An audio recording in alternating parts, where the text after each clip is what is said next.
Good evening. From street lights in problem areas to a gun buyback program, the Crow Creek Sioux Tribe in central South Dakota is making changes to help keep their people safe. Tonight, KELOLAND's Lauren Solich shows us another new initiative that has a group of people stepping up to help their community. Meet the Crow Creek Sioux Tribe Security Task Force. It's made up of 12 people who spend their weekend nights patrolling the streets and helping their neighbors. Everything from domestic violence, child neglect, intoxicated individuals. A couple weeks ago, we had a cold spell and we had a week-long state of emergency, and we had to man the community center 24 hours. We fed hot meals all day. We cooked for them, kept everybody safe. They're trained to handle different situations. We were trained on hand-to-hand. We got maced, we got tased. How to put on cuffs properly. And they do it to make a positive difference. I believe that it helps our community, and we definitely need it around here. And I believe that no one can take care of your community except for the people that lived here, and it should be the people that live here. We live here. Why not take care of it? And their work doesn't go unnoticed. I am one of the people that walk around. I don't have a vehicle, so that's how we'll get around and be mobile to get our errands done throughout the day. And yes, I'm thankful for them, because there's times when it's super cold, or if it's your fear for your life by just being open on a highway and fast semis come through, or drunk drivers.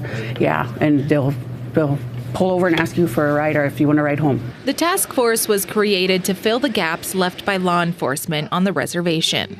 Our law enforcement is present through the U.S. government and the Bureau of Indian Affairs law enforcement. And we all know, they're undermanned, under-resourced, and lack many things, and getting to the point to where we can't rely on them anymore. Task force members are also members of the tribe, and they get paid by the tribe. Lenkeek says they've carried mace and batons while patrolling. We just started pulling from our own resources and trying to put something together. We had to pull from resources that are lacking now, but the priority is public safety, and all that encompasses. He has big plans for the future of the task force. This task force is going to be morphed into a tribal police force, and that's where we're going with this. So we're taking this into our own hands, and we're getting away from BIA law enforcement. They're not doing any good here. So we're hoping to one day have our own tribal police force in place that we can rely on. In Fort Thompson, Lauren Solich, KELOLAND News. Lenkeek says that law enforcement on the reservation has told him that since the task force began their work, calls into the dispatch center have dropped by 40 to 50%. We've reached out to the Bureau of Indian Affairs for comment. The Bureau did not respond and asked what our reporters were hoping to learn. And after we responded to that, the Bureau has not answered. If you'd like to hear more from the task force members and learn about the cultural significance of their work, visit the story on KELOLAND.com.